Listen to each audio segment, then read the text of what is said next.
Now to dimension the isometric view, we go to the dimension, the annotation tool. In that, we have to take the aligned dimension. We can see that in this particular isometric view, we have only linear dimension. Usually, isometric view is dimensioned using aligned dimension. If you want to represent the dimension of this particular line, you take the aligned dimension and locate the endpoint.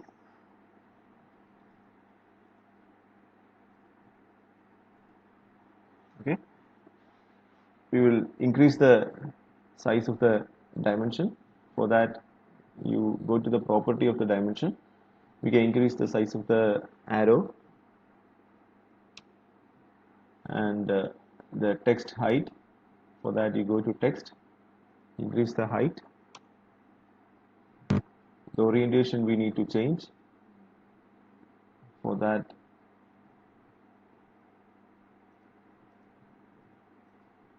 we go to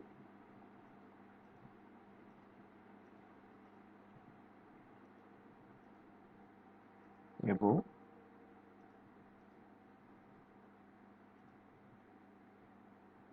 and text alignment we need to switch on. We can increase the text offset, that is the distance of the text from this baseline. We can increase it. There should be a slight gap, and then we can change the precision of the dimension. Okay, so I have made the necessary adjustments. Now when you see the dimension, you can see that this dimension is a little bit inclined. I want the dimension should be along the horizontal. Okay, that means I want to rotate this dimension. For that, I need to edit the dimension. So we need to go to the command dim edit. Okay, dim edit. In that, you select the oblique option, not rotate. Okay, it should be oblique. You have to select the object that you need to rotate, that is a dimension. Okay, once you select the object, it will ask you for the oblique angle. Either you can give the angle, or otherwise you can select the direction. Okay, I want the dimension to be along the horizontal. So what I can do is I can just select the direction using the cursor. Okay, so I want to align the dimension along this line. Okay, are you able to see this line along this line? So what I do is I pick one point. Okay, just click, and again you move the cursor. You are able to see the preview, right? So along the direction of that line, the dimension will be oriented. I have selected the first point, so I move a little bit far and then select the next point. So you can see now what has happened is the dimension has been aligned along that line. Okay, I'll just again show you once more. You take dim edit, you select the oblique option, select the object, and now I need to give the angle. Instead of giving the angle, you just show the direction by the cursor. Okay, so the orientation of the cursor is not proper, so I need to change the orientation of the cursor. Okay, now it's okay.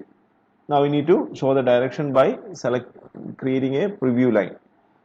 You select one point of the line and move away. Okay, so along this line, the dimension will be oriented. And now select the next point. Okay, so that is how you can orient the dimension. Any dimension that you represent should be reoriented like this. Now again I will just show you. I'll just create one dimension here.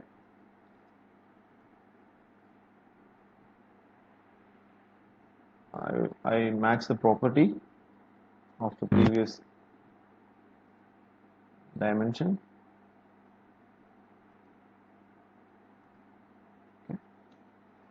I need to orient this. I want to orient along the top line. So what I do is, again I do the same thing. Dimension edit, dim edit. Select the oblique option.